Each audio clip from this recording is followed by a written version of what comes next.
changing who I am. I'm making a new plan, rearranging my life, and I won't look back ever again. Yeah.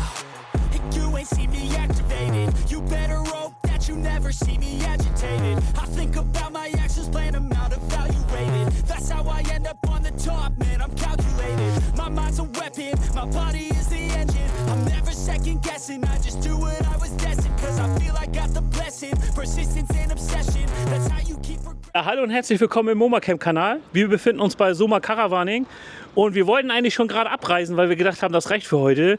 Da fährt so ein Traumauto von Peugeot hier auf dem Platz. Ja, dazu haben wir hier jemanden kennengelernt. Wie heißt du? Hi, ich bin Lenny. So, und Lenny hat mir erzählt, dass er das Fahrzeug selber ausgebaut hat, viele Details dafür auch selbst kreiert hat, so wie ich das denke. Ist so, oder? Ja, also ich habe viel Hilfe gehabt, auch beim Innenausbau. Das habe ich mit einer Firma zusammen gemacht. Aber der größte Teil ist schon selber passiert, ja. Wie lange hast du dafür gebraucht? 5 Jahre fast. Okay, und dann mit vielen Unterbrechungen, oder? Nein, ich habe das ganz naiv mit 18 angefangen. Dachte, ich brauche 1 bis 1,5 Jahre. Jetzt bin ich 23. Ich habe einfach nicht aufgehört. Und jetzt ist er, wo er ist. Und jetzt gehen wir damit 1 Jahr reisen. Okay, und welches Ziel habt ihr jetzt? Wie lange seid ihr schon unterwegs? Wir sind jetzt erst 2 Wochen unterwegs. Also das ist der Anfang unserer Reise. Wir gehen bis ans Nordkap hoch und dann wieder in den Süden. Mal schauen, wie wir Lust haben.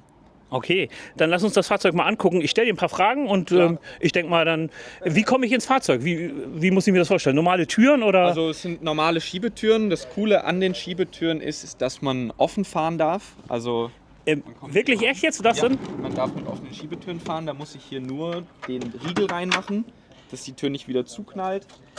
Und hier die Kette vorne ins Schloss. Und so kann man offen fahren. Und wie schnell fährt das Fahrzeug? Schaffen tut der 110. Ja. Ist aber nicht schön. Also er ist sehr laut dann. Der hat nur 4 Gänge. Okay. Eine angenehme Reisegeschwindigkeit ist 90 ungefähr. Okay, gehen wir mal rum zum Fahrerhaus, also zum Führerplatz, sage ich jetzt mal so. Ja, was gibt es denn hier zu Besonderes zu beachten oder was kannst du uns hier erklären? Also das Lenkrad ist ja schon mal ganz cool. So lederbezogen, ist das so original? Nein. Also das Armaturenbrett ist eigentlich komplett aus Plastik. Aber weil das dann immer tiefer ins Detail gegangen ist, haben wir das dann auch beledern lassen. Mhm. Das hat ein guter Freund von mir gemacht in Fulda, Sattlerei Schreiber. Ah, okay. Beziehungsweise er heißt jetzt BS Manufacturing, kann ich sehr empfehlen. Okay. Der hat das alles gemacht. Wir haben die Sitze sind komplett neu gesattelt, also komplett neu gepolstert. Sind aber die originalen Sitzgestelle, sind die oder? originalen Sitze, genau. Die Gestelle sind lackiert. Ja. Ledereimer komplett neu, da habe ich ihm ein bisschen freie Hand gelassen und hat sich offensichtlich auch gelohnt. Das Einzige, was ich gewählt habe, sind die Farben. Okay. Was er sogar gemacht hat, ist, hier sieht man eine kleine Pumpe, eine Handpumpe. Ja. Das heißt, ich habe hier so Kissen drin. Ah, dass man ein bisschen besseren Sitzkomfort hat, oder? Das ist für die Lordosenstütze. Bei längeren Fahrten kann man sich den Rücken damit stützen. Okay. Dann kann man auch mal ein paar Stunden fahren. Ja. Und wie sind die technischen Daten jetzt von dem Motor? 79 PS hat er, glaube ich. Ah, schon ganz sportlich, 79 PS, ja, oder? Es reicht. Und braucht ungefähr 15 bis 17 Liter, also das ist recht viel. Das ist ein Benziner. Den Motor habe ich auch komplett überholt mit einem Bekannten. Wir haben die Ventilsitze auch ausgefräst und Nickelventilsitze reingemacht, damit ich bleifrei fahren kann. Also okay, schon gleich auf modernsten Standard dann. Genau. Ja. Elektronische Zündung, halt eine Komplettrestauration. Okay, und sagtest du ja, 5 Jahre ist ja schon eine gewisse Zeit, ne? Genau. Und wie sieht das aus mit dem Dach? Also ist das jetzt so, dass man da auch wirklich komplett drauf gehen kann? Ja. Könnt ihr euch da im Süden dann mit einem Stuhl hinsetzen und einen Tisch und so? Also ich habe eigentlich original 200 Kilogramm Dachlast. Der Schweizer TÜV, also bei uns heißt es MFK, hat mir aber ein bisschen Strich durch die Rechnung gemacht, weil sie mir nicht geglaubt haben, dass das Dachfenster, was ich reingemacht habe, die Stabilität nicht beeinträchtigt. Und jetzt habe ich nur in Anführungsstrichen 200 Kilo Dachlast. Aber das reicht ja für euch beide, dass ihr euch da hinsetzen könnt. Das würde ich auch nutzen, oder? Ja, also es ist ja jetzt gerade recht zugestellt. Ich habe ein Ja. Solarpanel auf dem Dach, ich habe ja die große Dachbox, die ich mir auch lackieren lassen habe. Wie viel Watt habt ihr Solar? Auf dem Dach 200 und nochmal 200 faltbar, falls wir mal im Schatten stehen wollen, mit einem 10 Meter Kabel. Genau. Ja. Den Dachträger selber habe ich in Holland ersteigert, das ist von einem Feuerwehrauto. Und die Holzlatten drauf habe ich Sipo Sapelli genommen, weil es einfach sehr, sehr schön ist. So ein Tropenholz? Genau. Okay. Und sehr, sehr, wie kann man sagen, sehr langlebiges Holz ist. Ja. Genau. Aber man sieht hier die Durchgangsversorgung für die Solaranlage, ne? Ganz genau, ja. Okay, und ein Reserverad sehe ich da oben noch. Genau. Ja. Und die Dachbox ist dann für Reise, weil ihr nicht genug Platz innen habt. Und da haben wir natürlich Kleider drin. Okay. Dann, was man bei so einem alten Auto auch ganz wichtig ist, Ersatzteile, viele Ersatzteile. Habt ihr viel mitgenommen? Ja, also es ist Habt eine ihr so eine große Erfahrung? Kiste. Habt ihr so eine Erfahrung oder wie bist du darauf gekommen, welche Teile sind mir jetzt wichtig? Also ich habe natürlich mich mit dem Typen ausgetauscht, mit dem ich den Motor gemacht habe und auch einfach so Sachen, wo ich mir selber denke, das gibt vielleicht irgendwann mal auf. Aber du bist so handwerklich begabt, dass du es machen kannst? Also oder? ich habe Maschinenbau gelernt. Okay. Und die Restauration war dann halt Learning by Doing. Also wie schon gesagt, ich habe mit 18 angefangen. Ja. Viel mit YouTube, viel mit Ausprobieren, viel mit Lehrgeld zahlen. Also das gehört auch dazu. Und jetzt noch dazulernen, oder? Genau. Ja. Und ab dem 2. Jahr habe ich dann in Ricardo, das ist so das eBay-Kleinanzeigen der Schweiz, okay. Ein originales deutsches Werkstatthandbuch gefunden. Das ist, glaube ich, Gold wert, oder? Das sofort kaufen, ja. Das ist Gold wert. Wie seid ihr auf den Namen Lotta gekommen? Das hat meine Mutter, Entschuldigung? Lotte, das hat meine Mutter getauft. Okay. Ja. Das habe ich auch noch mal im Armaturenbrett einstecken lassen. Habe ich schon gesehen, genau. Ja, hast du es schon gefilmt, Moritz, einmal? Film mal, Freunde, das ist noch ganz cool. Wollen wir da mal zur Heckansicht gehen?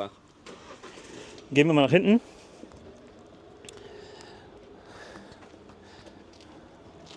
Kann man das jetzt öffnen oder ist das eher schlecht gerade? Nee, das geht. Aber ich muss mal ganz kurz den Schlüssel holen. Also das gibt es in verschiedensten Ausführungen. Das gibt's als zweiteilig und... Also so als Flügeltürer sozusagen, ne? Und so wie ich es jetzt habe, dreiteilig. Aber das ist gerade cool. Du kannst noch mal so liegen im Bett und kannst rausgucken, oder? Genau. Also wir haben jetzt hier auch Mückennetze, die man zumachen kann. Ja, super. Falls man mal offen machen will. Das ist ein Klappbett, also nicht Klappbett, sondern das ist ein Tisch, ein Hubtisch, wo man zum Bett umformen kann. Jetzt ist halt gerade ein Bett. Also ihr könntet dann auch sagen, jetzt macht eine Sitzgruppe und dann könnt ihr euch da hinsetzen. Ja, also 4 Personen locker, Ja. 6 Personen, da muss man halt ein bisschen kuscheln. Ja. Alles gut. Und hier hinten haben wir noch Stauraum. Ja, super. Da 100 Liter Frischwasser drin, 6 Liter Warmwasserboiler. Und wie beheizt ihr das? Mit Gas dann? Nee, mit Strom. Mit Strom. Also dass ihr nutzen Solar- und eure Lithium-Akkus. Genau. Also Okay. wir machen es oft so, wenn wir fahren und wissen, wir wollen irgendwie duschen oder sonst irgendwas, dann stellen wir es schon beim Fahren an, dass es nicht so viel Strom saugt. Die Lichtmaschine produziert ja dann, mit dem Ladebooster natürlich. Ja, ihr habt auch ganz cool hier dieses Holzbrett, ne? Ja, also Also nicht mal eben irgendwie sowas Dünnes, sondern schon so Nee, richtig... wir haben einen massiv Nussbaum in Naturrand. Das sieht man auch in der Küche. Also das haben wir durch den ganzen Bus gezogen. Genau, ja, sieht man. Ich kann es mal hochheben. Ja, das ist cool. Und selbst hier so kleine Details, Lade-USB-Buchs, wie Genau. bei den modernen. Ganz Außengassteckdose. Nee, das ist eben die Außendusche. Und okay. ich habe das hier hingemacht, weil rechts sieht man das Duschzelt, was man ausklappen kann. Okay. Und dann können wir hier unsere Dusche einstecken und einklicken. Und es hat auch eine LED-Bar drin. Das heißt, wir können auch in der Nacht duschen mit Licht oder halt unsere Bivilu oder wie das heißt, Toilette da reinstellen und das dann auch als Toilettenzelt benutzen. Okay. Also, Genau. aber wie beheizt ihr jetzt das Fahrzeug selber? Mit einer Webasto-Standheizung. Diese Standheizung. Ach nee, Benzin, Benziner-Standheizung, ne? Okay, wollen wir dann mal ins Innere gehen? Klar.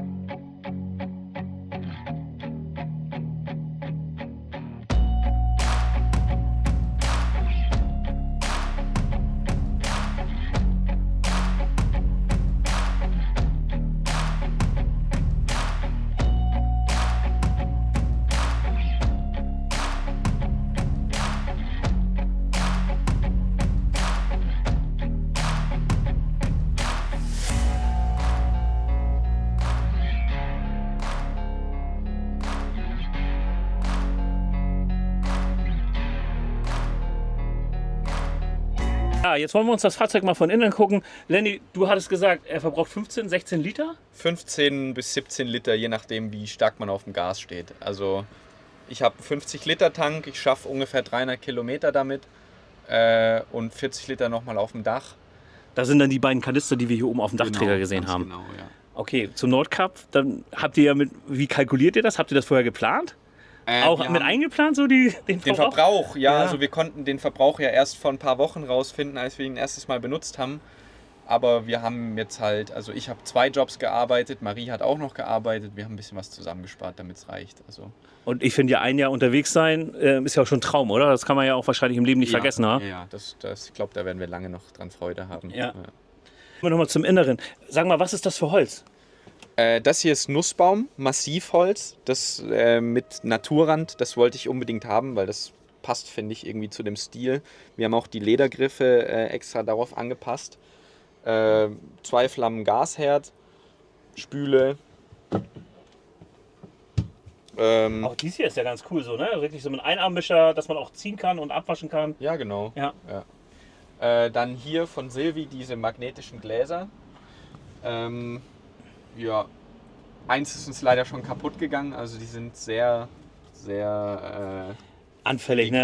Ja. Und dann habt ihr hier oben so und das mit LED-Band hier, das habt ihr dann mit dieser Fernbedienung, ne?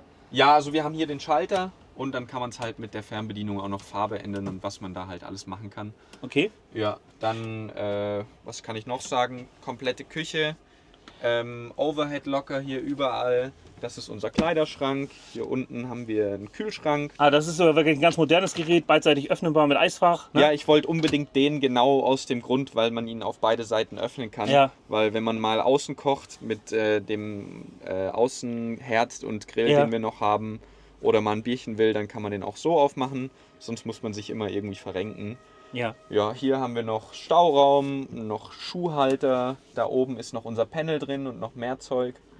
Und ein Dachhaubenlüfter sehe ich gerade, ne? Genau, ja. Das ist auch eine coole Idee, oder? Dass man abziehen kann oder halt Luft reinmachen kann. Die Idee hatte unser Ausbauer, mit dem wir es zusammen gemacht haben. Also ist selbst beim modernen Wohnmobil echt schon mittlerweile selten. Sollte man haben. Nee, sollte man haben. Sollte man ja, haben. wenn du keine Klimaanlage hast, das Problem ist ja, wenn du unterwegs bist, wo kriegst du den Strom her, ne? Für 3000 Watt. So viel Lithium-Akku, das haben ja keiner. Ja, also wir haben jetzt einen 200 Ampere-Stunden Lithium-Akku. Das wäre meine nächste Frage gewesen. Mit 200, da seid ihr ja, also da brauchst du keinen Landstrom, oder? Selten. Also ich habe es bis jetzt noch nie gebracht. Wir sind jetzt 2 Wochen unterwegs. Wir fahren jetzt zwar auch noch regelmäßig, aber ich war noch nie unter 75% Lade. Also 75% Akku. Ja. So, was jetzt als nächstes Ziel? Wo wollt ihr jetzt hin, die nächsten Tage? Also jetzt gehen wir erstmal nach Hamburg, meine Schwester besuchen und dann noch bis ans Nordkap hoch und dann irgendwie wieder in den Süden. Und wo stellt ihr euch in Hamburg? Schlaft ihr denn in der Wohnung oder fahrt ihr da auf dem Stellplatz? Nee, wir schlafen im Bus. Okay. Wo schauen wir dann? Alles klar. Ja, dann würde ich sagen, wünschen wir denen eine gute Reise. Wir blenden nochmal den Namen nachher in der Videobeschreibung ein. Drücken denen den Daumen, die wollen ans Nordkap. Wie gesagt, 50 Wochen noch unterwegs sein wollen sie. Drücken wir die Daumen, dass mit dem schönen Fahrzeug alles klappt und nicht viel kaputt geht. Ja, wie macht ihr das denn mit Musik unterwegs? Hört ihr nur mit der Boombox oder wie macht ihr das? Nee, also ich habe schon gern gute Musik. Ich habe mir eine Anlage gebaut. Man sieht das Retro-Radio, Retro-Sound vorne. Dem merkt man gar nichts an. Aber komplett einmal in jeder Ecke vom Bus habe ich einen Mittel- und einen Hochtöner gesetzt. Und neben dem Einstieg unter dem Holzbrett haben wir einen Bass. Also jetzt hier unter? Genau, da ist der Bass. Okay. Magst du mal anmachen? Kann ich machen, kein Problem.